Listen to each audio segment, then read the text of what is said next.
بسم اللہ الرحمن الرحیم الحمد للہ رب العالمین والصلاة والسلام علی اشرف الانبیاء والمرسلین نبینا محمد وعلی آلہ وصحبہ اجمعین۔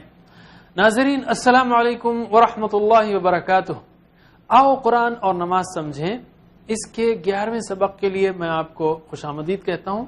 اس میں ہم سورۃ الفلق سیکھیں گے اور گرامر میں فاعل، اسم فاعل، اسم مفعول اور مصدر فعل سیکھیں گے، اور 3 نئے الفاظ جو قرآن کریم میں 2249 بار، آلموسٹ 2300 بار۔ سورہ فلق کا تعارف لیتے ہیں۔ سورہ فلق اور سورہ ناس کو معوذتین کہتے ہیں۔ ہر نماز کے بعد سورہ اخلاص اور معوذتین کو ایک دفعہ یعنی سلام پھیرنے کے بعد، اور فجر اور مغرب کے سلام کے بعد 3 دفعہ پڑھنا اللہ کے رسول صلی اللہ علیہ وسلم کی سنت ہے۔ اور حضرت عائشہ رضی اللہ عنہا سے روایت ہے کہ رسول اللہ صلی اللہ علیہ وسلم جب اپنے بستر پر آرام فرما ہوتے تو اپنے ہاتھوں میں یہ سورت اپنے ہاتھوں میں پھونکتے اور معوذات پڑھتے اور ان کو اپنے جسم پر پھیر لیتے۔ یہ بخاری و مسلم کی حدیث ہے۔ ہر قسم کے شر، حسد اور جادو سے بچنے کی یہ بہترین سورت ہے سورۃ الفلق، جو اللہ تعالیٰ نے ہم کو سکھائی ہے۔ ہم میں سے کون ہے جو شرور سے نہیں بچنا چاہتا؟ تو پھر ہم سب کو ان صورتوں کے پڑھنے کا، سمجھ کر پڑھنے کا اہتمام کرنا چاہیے، اور اس میں ہم دیکھیں گے بھی انشاءاللہ کہ اس کو ہم کس طرح اپنی زندگی میں لا سکتے ہیں۔ یہ دعا ہے، احتساب بھی، پلان بھی اور تبلیغ بھی۔ تو شروع کرتے ہیں۔ اعوذ باللہ من الشیطان الرجیم۔ قل اعوذ برب الفلق۔ قل کا مطلب کہہ دیجئے، قل یعنی کہہ دیجئے۔ اعوذ میں پناہ میں آتا ہوں، اعوذ میں پناہ میں آتا ہوں، افعل میں کرتا ہوں، اشہد میں گواہی دیتا ہوں، اعوذ میں پناہ میں آتا ہوں، باللہ اللہ کی، یہاں پر ہے بربی رب کی، اعوذ باللہ ہم نے سیکھا تھا، یہاں پہ اعوذ بربی ہے، بربی رب کی، میں پناہ میں آتا ہوں رب کی۔ الفلق یعنی صبح، الفلق یعنی صبح۔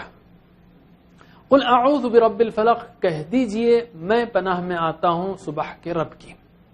تو پہلے تو جیسے ہم نے کہا قرآن سے ہمارا تعلق ڈائریکٹ ہے، پرسنل ہے، پلانڈ ہے، ریلیونٹ ہے، راست ہے، شخصی ہے، طے شدہ متعلق ہے، اس لیے ہم کو توجہ کرنی چاہیے، سمجھنا چاہیے، تصور اور احساس کا بھرپور استعمال کرتے ہوئے دعا، احتساب، پلان و تبلیغ اگر ہم کریں تو انشاءاللہ قرآن کو ہم زندگی میں اچھی طرح لا سکتے ہیں، اسے انٹریکٹ کر سکتے ہیں، تعامل کر سکتے ہیں۔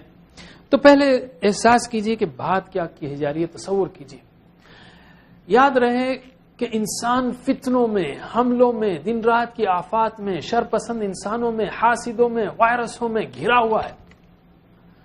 اللہ تعالی کی عظمت کو محسوس کرتے ہوئے، اس کی ربوبیت کو، جس نے آج تک حفاظت دی ہے، پل پل کھلا رہا ہے، ذرے ذرے کی حفاظت کر رہا ہے، اس سے درخواست کرے کہ وہ آج بھی ہماری حفاظت کرے۔ قل اعوذ، میں پناہ میں آتا ہوں برب الفلق۔ رب الفلق کے الفاظ پر غور کیجئے اور تصور کا بھرپور استعمال کیجئے کہ صبح کا رب کس طرح وہ صبح کو لے کر آتا ہے۔ سورج کو دیکھیے، روشنی کے ڈیزائن کو دیکھیے، اس کی دوری دیکھیے زمین سے، زمین کی خاص حساب سے گردش دیکھیے آپ، زمین کے اطراف جو مضر شعاعیں اس کو چھان کر اچھی شعاعوں کا آنے دینے کا جو اللہ تعالیٰ نے انتظام کیا، سارے انتظام کو جب کیا گیا ہے تب آتی ہے صبح، رب الفلق۔ تو اب اس احساس کے ساتھ یہ دعا کیجئے کہ میں اللہ کی پناہ میں آتا ہوں۔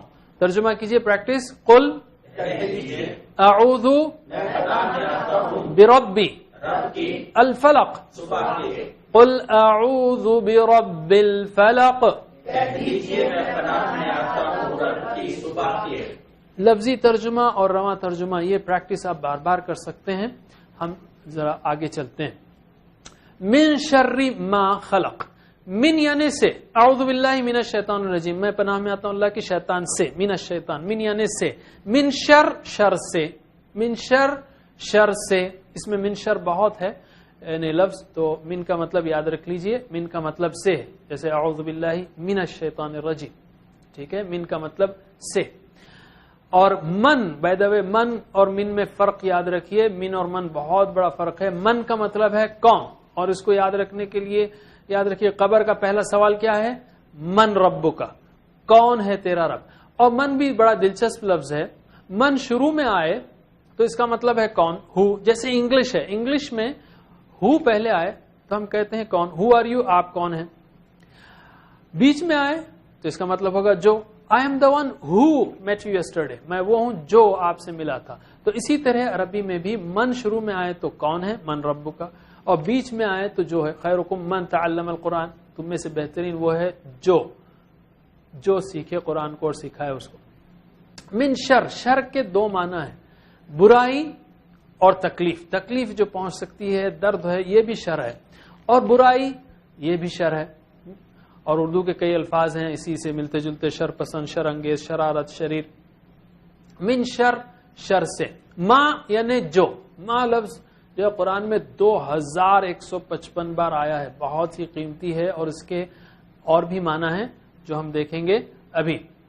ایک تو عربی بول چال کو یاد رکھیے, عربک ورلڈ میں لوگ جو ہے فی اور مافی کا استعمال بہت کرتے ہیں. فی کا مطلب ہے, اصل میں فی ہی ہے, وہ اس میں ہے. فی کا مطلب ہے, اور معافی اس میں نہیں ہے.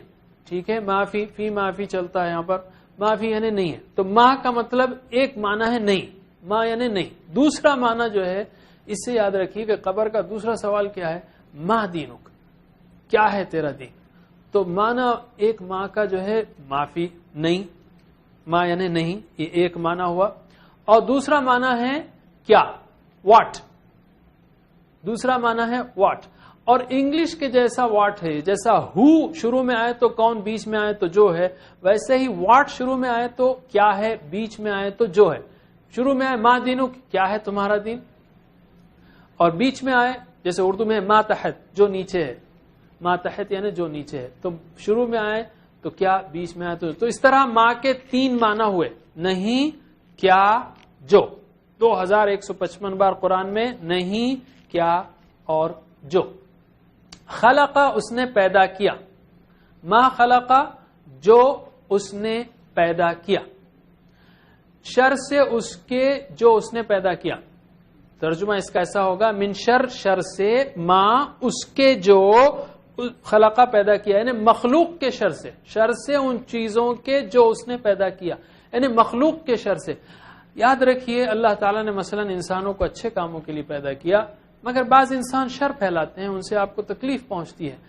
اسی طرح ساری جاندار بیجان چیزوں کے شر سے ہم اللہ کی پناہ میں آتے ہیں. پریکٹس کیجئے. من شر, شر سے, ما اس کے جو خلق, اس نے پیدا کیا. من شر ما خلق, شر سے اس کے جو اس نے پیدا کیا, یعنی ان چیزوں کے شر سے جو اس نے پیدا کیا. اس کے بعد 3 خاص چیزوں کا ذکر ہے. ایک ہے غاسق, نفاسات اور حاسد. دیکھیں من شر ما خلق, ان چیزوں کے شر سے جو اس نے پیدا کیا, تو اس میں سارے شرور آ گئے, لیکن یہاں پر 3 خاص ذکر ہے. ایک ہے غاسق, اندھیرے کے شر سے, نفاسات یعنی جادو کرنے والوں کے شر سے, اور حاسد یعنی حسد کرنے والوں کے. اور تینوں میں ایک چیز کامن ہے, انسان کو یہ نہیں معلوم ہوتا کہ اس کے پیچھے یہ کام ہو رہا ہے. اندھیرا ہے, سو رہا ہے, نہیں معلوم, یا نفاسہ جادو کوئی کر رہا ہے, نہیں معلوم, حاسد سامنے بیٹھا ہوا جل رہا ہے, نہیں معلوم. یہ اللہ تعالیٰ ہی ہم کو اس سے بچا سکتا ہے. الفاظ بہت اس میں سمپل ہیں. تو ومن شر ریپیٹ ہو رہا ہے اس میں. تو ومن شر کا مطلب اور شر سے, من کا مطلب سے ہے اس میں, اور شر کا مطلب شر. ومن شر, شر سے. غاسق یعنی اندھیرا, غاسق یعنی اندھیرا, غاسق یعنی اندھیرا, چھا جانے والا. اذا کا مطلب جب ہے, اذا اور اذا اس سے پہلے آیا. اذا یعنی جب. وقبہ, چھا جائے, وقبہ چھا گیا. اذا وقب, جب وہ چھا جائے. ومن شر, اندھیرا چھاتا ہے. اس طرح چھانے کا لفظ وقبہ کا ترجمہ یاد رکھیے. روزانہ ہر 12 گھنٹے کے بعد رات آتی ہے. رات میں کمانے کا وقت ختم ہو جاتا ہے, انسان نسبتاً فارغ ہوتا ہے, تو خالی دماغ شیطان کا کارخانہ ہے. اور رات کے وقت سارے شرور, ٹی وی خراب, پروگرام, سینما, کلب, بدکاریاں ہو جاتی ہیں, دشمن کے حملے, کچھ بھی ہو سکتا ہے. اس لیے اللہ کے شر یعنی اللہ کی پناہ میں آنا ہے ہم کو شر سے, رات کے. ترجمہ کیجئے. ومن شر, اور شر سے, غاسق, اندھیرے کے, اذا جب وقب, چھا جائے. ومن شر غاسق اذا وقب, اور شر سے, اندھیرے کے جب چھا جائے. ومن شر النفاثات فی العقد, ومن شر اور شر سے، النفاثات، نفاثہ یعنی پھونک مارنے والی، نفاثات اس کی جمع ہے پھونک مارنے والیاں، اس سے مراد جادوگرنیاں بھی ہو سکتی ہیں، اور نفس کو عربی میں مؤنث کے نفس کا لفظ مؤنث استعمال ہوتا ہے تو اس سے نفوس بھی مراد ہو سکتے ہیں، مراد جادو کرنے والے چاہے وہ مرد ہو یا عورتیں ہوں۔ تو پھونک مارنے والوں کے شر سے، فی العقد، عقد جو ہے عقدہ کی جمع ہے، عقد یعنی گرہ، عقد یعنی گرہوں، عقدہ یعنی گرہ، گیٹھی، گانٹھ، اوکے، فی العقد گروہوں میں یہ جادوگر جو ہے پھونک مارتے ہیں، فی العقد گینٹ مار کر، یا تو ایسے جادوگر کے شر سے ہم اللہ کی پناہ میں آتے ہیں۔ یہ ہمارے خاندانوں میں بڑا مسئلہ ہے کہ یہاں مت کھاؤ وہاں مت پیو کچھ بھی ہو جائے گا، یہ صورت اس کا بہترین علاج ہے۔ اور ایک حدیث یاد رکھیے، ابو ہریرہ رضی اللہ عنہ سے روایت ہے کہ رسول اللہ صلی اللہ علیہ وسلم نے فرمایا، شیطان تم میں سے ہر ایک کی گدی پر یعنی سر کے آخری حصے پر جب وہ سوتا ہے 3 گرہیں لگا دیتا ہے، اور ہر گرہ پر منتر پڑتا ہے کہ تیرے لیے رات بہت لمبی ہے بس خوب سو۔ اگر وہ بیدار ہو کر اللہ کا ذکر کرتا ہے یعنی فجر کے وقت، ایک گرہ اگر وہ بیدار ہو کر اللہ کا ذکر کرتا ہے تو ایک گرہ کھل جاتی ہے، اور فجر سے پہلے ہی۔ پھر اگر وہ وضو بھی کر لے تو ایک گرہ اور کھل جاتی ہے، پھر اگر اس نے نماز بھی پڑھی تو تمام گرہیں کھل جاتی ہیں، اور وہ صبح اس حال میں کرتا ہے کہ وہ حشاش بشاش اور پاکیزہ نفس ہوتا ہے، ورنہ اس کی صبح اس حال میں ہوتی ہے کہ وہ خبیث النفس ہوتا ہے۔ تو یاد رکھیے یہ عمل روز ہو رہا ہے۔ ترجمہ کیجئے، ومن شر النفاثات فی العقد، گروہوں میں، ومن شر النفاثات فی العقد،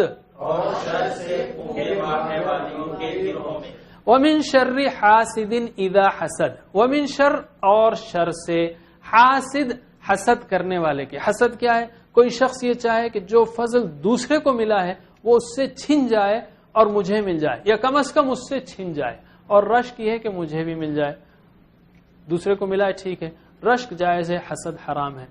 اذا حسد، جب وہ حسد کرے۔ ومن شر حاسد اذا حسد، حسد جو ہے کرنا اللہ تعالیٰ کی تقسیم پر اعتراض کرنا ہے کہ اے اللہ تو نے اس کو کیوں دیا، کیونکہ دینے والا تو اللہ ہے، اور یہ بہت غلط بات ہے۔ ہم کو دعا کرنا چاہیے کہ ہمیں بھی اللہ تعالیٰ نصیب کرے۔ تو ترجمہ کیجئے، ومن شر حاسد اذا حسد، ومن شر حاسد اذا حسد، اور شر سے حسد کرنے والے کے جب وہ حسد کرے۔ انشاءاللہ اب ہم حاضر نے ایک چھوٹا سا بریک لیتے ہیں، پھر حاضر ہوں گے۔ والسلام علیکم ورحمۃ اللہ وبرکاتہ۔